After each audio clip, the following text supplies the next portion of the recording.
Hello guys, I'm Sue. It's been a while that I haven't made a video.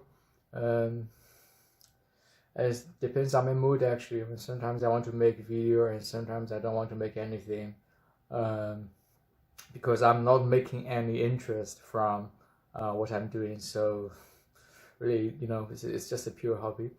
In my last two videos, I wasted too much time editing subtitles and translations, and I found it not necessary to do it. And now I just decided not to do it anymore. I just talk freely and try to make it as efficient as possible and not to waste too much time on it.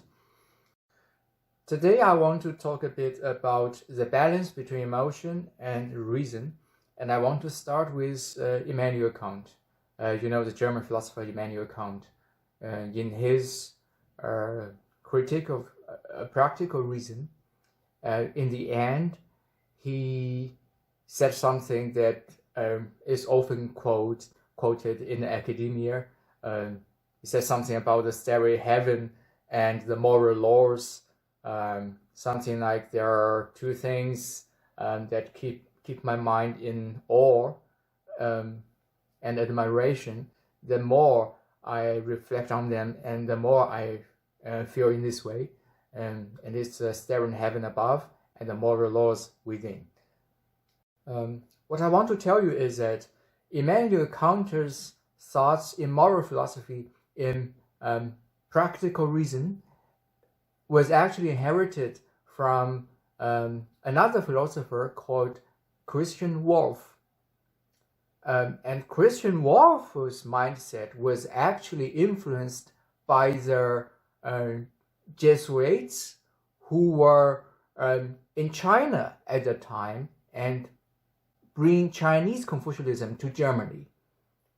It was something Confucius ethics in its core, and it's not something originated from the West at all. Because in the time of the Enlightenment, there were many things coming from China. There were many things that were coming from China that impacted these Western thinkers so much. Actually, the French thinkers were influenced even more by Chinese Confucianism and other Chinese philosophy. For example, the thinkers like Voltaire, Rousseau, Leibniz, and also some other major French thinkers were all influenced by Chinese philosophy in the time of the Enlightenment. Because there were a lot of Jesuits, a lot of priests in China at the time, and they brought a lot of translations of the Chinese classics to Europe at the time, and it started to influence so much thinkers in Europe. And this is just a historical fact. It's not something that I make it up for fun or something. Any honest Western historians would confirm what I said. But if you are a white supremacist, those from the Christian brainwashing organizations, of course they will deny it. But facts are facts. I don't want to argue so much about it. If you want to research on this topic, do your own research, please. The funny thing about Immanuel Kant is that he sees a connection between the two, between the starry heaven above me and the moral laws within me, that both of them give me the sense of awe and admirations, and they are somehow connected. But how exactly they are connected, and how one result in the other, or how one reinforce the other, he has no idea. And how the feelings of these two things influence us or cultivate us daily, like naturally, that he also has no idea about it. He knows that, yeah, you should probably try to cultivate these feelings, but how? It's it's still something like something teach you a doctrine or something. Something ask you to do something, but it's not so convincing. And also when Kant talks about the starry heaven, the universe, the sky we see, this so fantastic, sublime thing, he seems to put human being in a very small position. It's like feel like we are certainly exposed as very insignificant, very small in front of this gigantic, grand universe, nature stuff. This is wrong, actually. This is Christian thinking. This is not what Chinese philosophy originally was about. If he has ever read about Taoism, he would never think in this way, because Taoism tells you that there are four things very big. Four things very big. Which four? Sky, universe. Sky is big. Land is big. Tao is big. And human is big. But this is something that never Kant would never think about. Human is big. Human is big. But when Taoism says human is big, it means human matters. Human matters in the same way as sky matters, land matters, and Tao matters. It's a good way of thinking. It prevents you from thinking of yourself as being so insignificant that if you consider yourself as being so insignificant that you are kind of, you lose your motivation for many things, actually. And because I'm not so important, everything what I do is not so important. So what's the point of that I do all the things? Because it will be in vain in the end, right? So Taoism rejects this way of thinking, like to think human is too small in front of nature, or too insignificant in front of nature, something like that. So how does Chinese culture connect the awe of starry heaven with the awe of moral laws? How does Chinese culture cultivate one with the other? The answer is by means of poetry and daily cultural rituals. The traditional daily life of Chinese people were highly ritualistic. Everything bears a kind of religious, ritualistic meaning, like the way how they eat, how they gather together, how they eat, how they put certain type of bowls and chopsticks with certain patterns, and with families and in certain orders, with certain courtesies that you must follow, and this courtesy itself bears a religious, ritualistic meaning, and it's not religious in the sense of worshiping one God, but religious in the sense of bridging the moral ethics and the starry heaven. It's something that brings the two together, that connects the two. And I can give you probably better examples that in the Mid-Autumn Festival, that Chinese have to go outside to gather in the yard with their family and observe the moon, and eat certain type of food, and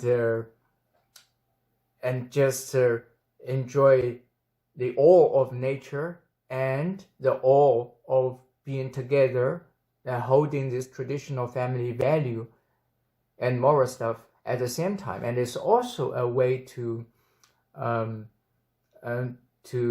think of your family members, to long for them. If you live in a far place, for example, if you're far from your parents, if you're far from your brothers and sisters, and the Mid-Autumn festival, that you go to the yard and eat the moon cake and observe the moon and imagine that your brothers or sisters of parents are doing the same thing at the same time, but from a very long distance. They're not with you, but when you're doing this and you know that your family members are doing this at the same time, you feel you're connected. There's another important festival that the Chinese people have to memorize or saint, or important guy in Chinese history who committed suicide for the sake of morality. And how they memorize him is when people go to the river and making a competition of rowing the boat. The boat is very long and with a dragon head above. And it's very interesting. It's very competitive. It's very connected to the nature. It's very interesting, and it's very aesthetic at the same time. And also it bears too much moral meanings. So this way combines this awe of nature and awe of morality, and also the awe of human connection, and also how human inherited this traditional moral thing. All these feelings together, this, as I said, very ritualistic and religious, but not religious in the sense of worship one god religion. It's something else. And China had so many festivals like that in the ancient time. I can't even count them because they're countless, but unfortunately not all of them are being carried on nowadays, which is a shame. Another important thing that connects the moral laws with the starry heaven, as I mentioned, is poetry. Chinese culture is particularly known for its tradition of poetry. It's like in the Chinese blood. Like everybody did it in the ancient times, and especially for those politicians, for the famous politicians. In every dynasty, every famous politicians would leave so many famous poems, like hundreds of poems and even more. Chinese poetry is particularly known for its connecting the inner mind state with the external nature. Let's take example from a poet from Tang Dynasty, Li Bai. His famous poem, when he's standing in front of a waterfall, he writes a poem. It's like the sun falls on the furnace, and it rises purple smoke. And I observe the waterfall from a long distance, and it hangs on the mountain so beautifully. Waterfall dashes downwards for 3,000 feet, and I doubt if it is a Milky Way coming from the ninth sky, the ninth universe. I'll give you another example from another poet, Du Fu, also from Tang Dynasty, and he wrote a poem missing his brothers when he was in a far place, far from his hometown, and he wrote,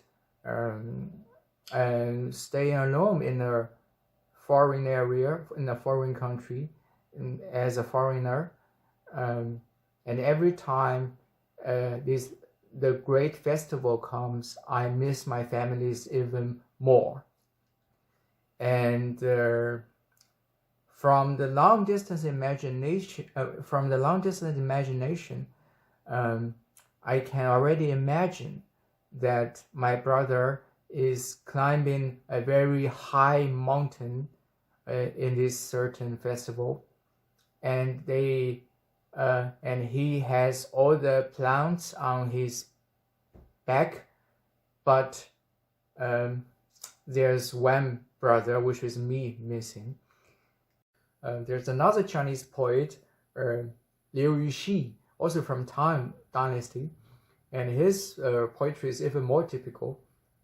That combines nature with the inner moral sense. He has a poem called "The Praise of a Crude Room."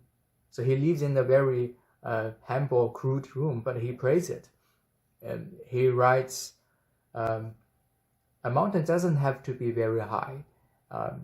As long as there's an angel living in it, then it's named. And water doesn't have to be so deep. As long as there's a dragon living in it, then it bears a spirit. It is a very humble and crude room I'm living in, but as long as I am moral, I feel very happy and cozy. The moss climbs the stairs of my room and makes my stairs green, and the grass comes to my curtain to make my curtain also green. And when people talk, they are all Confucius, and Confucius are talking and laughing in my room. And whoever comes and leaves my room are all cultured people, and I can enjoy myself by playing a very humble instrument and read books. And I don't have to be disturbed by the luxury instrument and the luxury way of reading luxury books. Well, it's longer than that, but it's a little bit difficult for me to translate the whole thing. In the end, he says, "Where's the crudeness? Why you complain about crude? It's not crude. It's not humble at all." It's interesting. In Kant's critique of judgment, he tries to distinguish between the mathematical sublime and dynamic sublime. Mathematic sublime is something he called the sublime consists of a big amount of same stuff, but it's very huge, very big amount, and it's so mathematical and it's sublime. And the dynamic sublime is, for example, a hurricane or a tsunami or a horrible natural phenomenon that you see, but you see from far away. You stay in a safe place and you feel a sense of sublime, and it's called the dynamic sublime.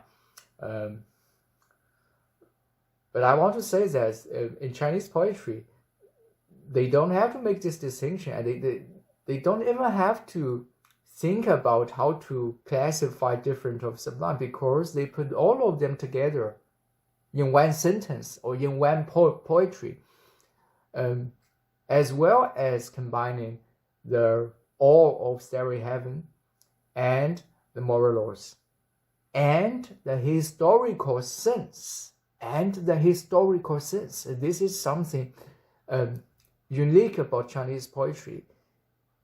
They combine all kinds of sublime together along with the historical sense. Here I have one example from poet Su Shi from Song Dynasty. He writes a poem. Something said, the Yangtze River, the river goes to the east, flows to the east, and the surge of waves exhausted all the great heroes from our ancient time. In the west part of the hill, people say it's Mr. Zhou from Three Kingdoms.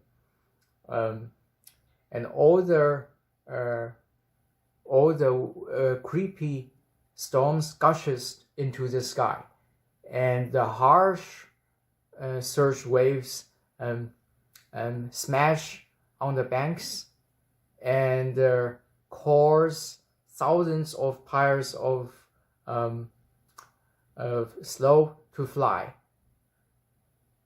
And the river and the mountain are just like pictures, and how many great heroes that have come through.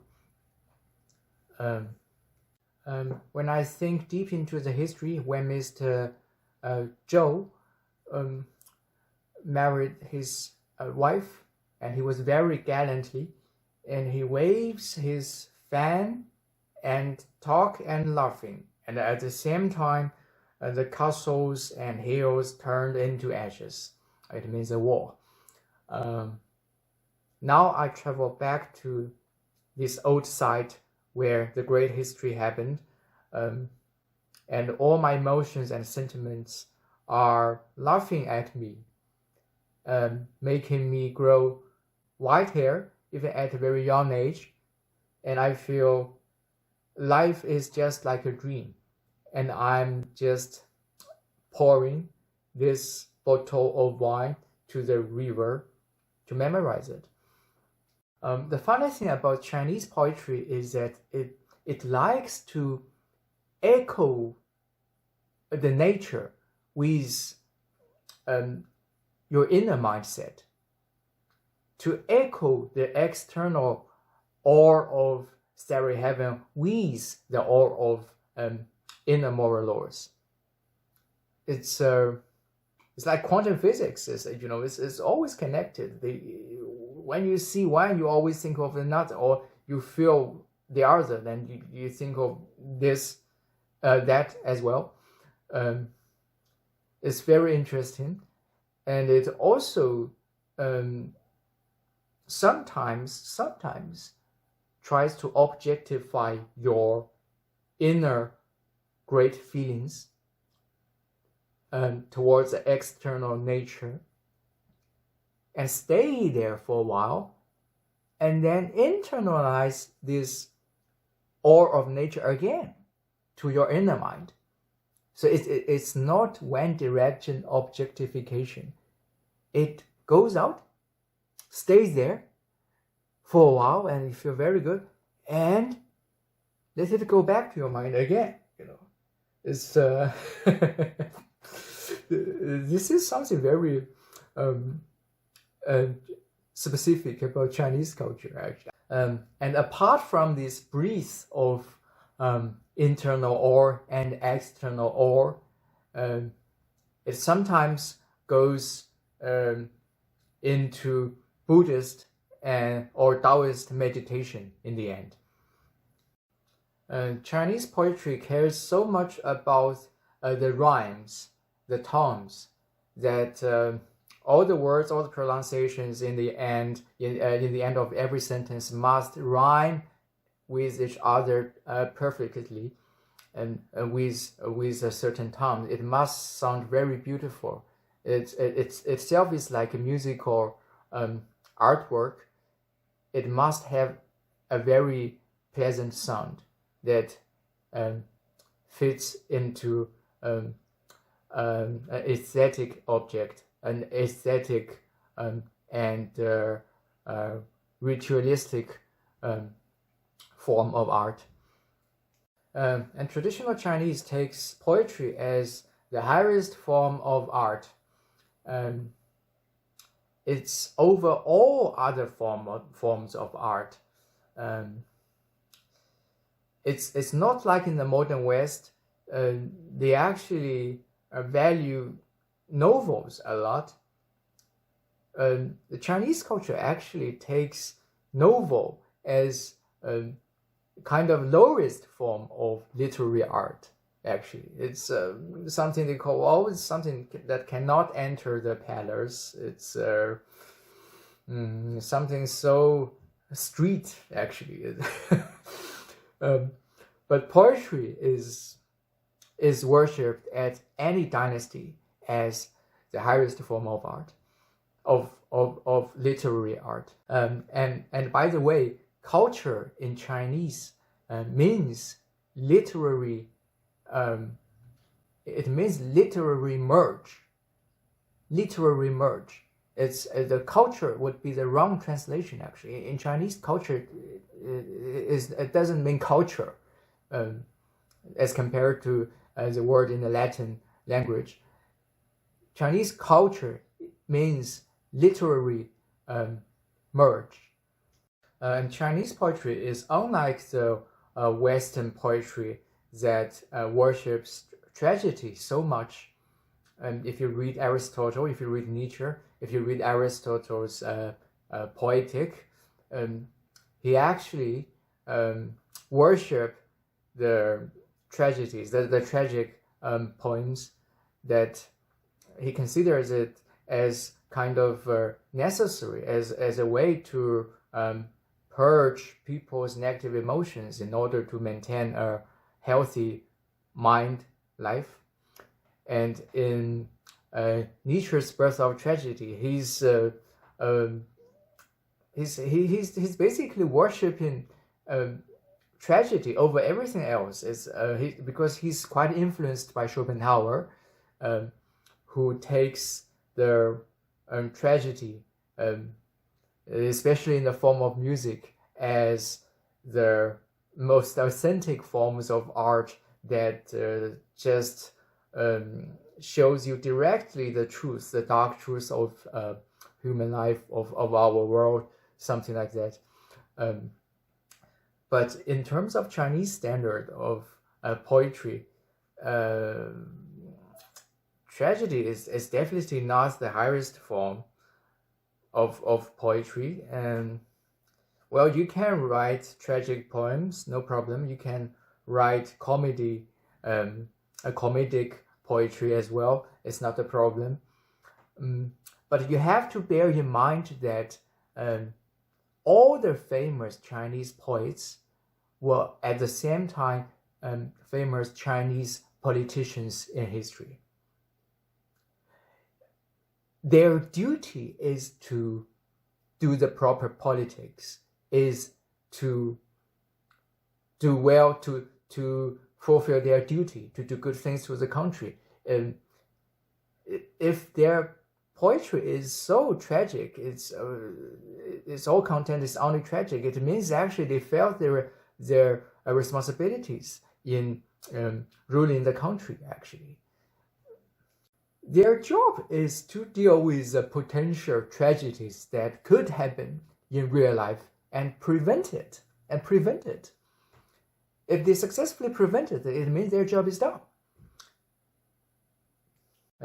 Because the ancient Chinese takes the politician, takes being politicians as the highest form of self-achieving, all the intellectuals try their best to pass the exam, to get into the government, to be politician, and rule the country, rule the region, and make him poems at the same time. And there are many intellectuals that are good at many things. Probably they're good at music, composing music, or good at making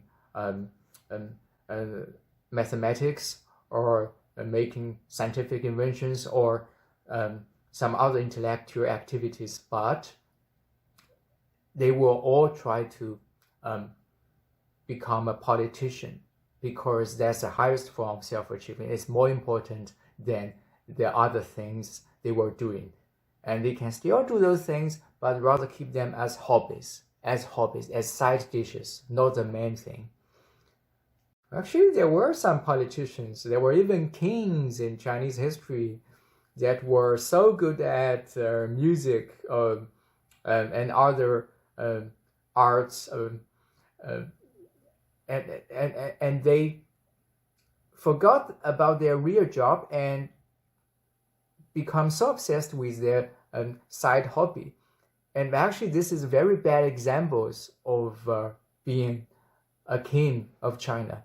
And every time this happens, the dynasty the dynasty failed. Actually, it's very bad examples. I always believe that intelligent people in the West, like Spinoza, Leibniz, or the composers like Mozart, Beethoven, Bach, these people, if they live in China, they would all become politicians. Actually, they wouldn't waste their life in their so-called hobbies, but would use their intelligence in politics and become politician, and just do what they like as their side hobby. Actually, as a Chinese, I sometimes see things from a very weird perspective. For example, I see people like Beethoven or Mozart. They are very intelligent people, but because they don't have the chance to engage in politics, they feel very sad. They feel very suppressed, actually. And they were obliged to put all their energy in composing. And these energies could have been used in politics, which could lead to great political achievements. Also, it's a case with theoretical physicists in the West. I believe these intelligent people like Einstein, like Newton, for example, that they could become politicians if they live in China, actually, because their intelligence is good enough to engage in real politics to benefit the whole society, actually. In order to bring these intelligent people into political power, you really need something like the national exam system in China, like everybody can participate and answer the questions to the solutions, to offer solutions to the difficult problems, social, political problems all at the time.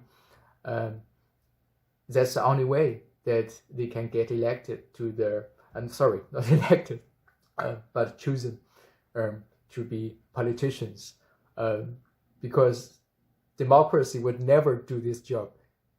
Democracy only make people choose people who are good at convincing people, who are most of the time liars and cheaters, who promise sugar words, good at speaking, but can't really achieve anything beneficial, benign, especially from the perspective of the long term in the society. So I was talking about the relations between the Starry heaven, the awe of Starry heaven, and the awe of inner moral laws, and how Chinese culture merges the two. I also want to point out, actually, in the modern times, the West destroyed the awe of inner moral laws, as well as the awe of Starry heaven. Actually, the two things goes hand in hand. I mean, the destroy of one thing goes hand in hand with the destroy of the other. How? Well, it's not difficult to explain that how in the modern time the ethics were lost and people become amoral. This is something that we all can see in our time.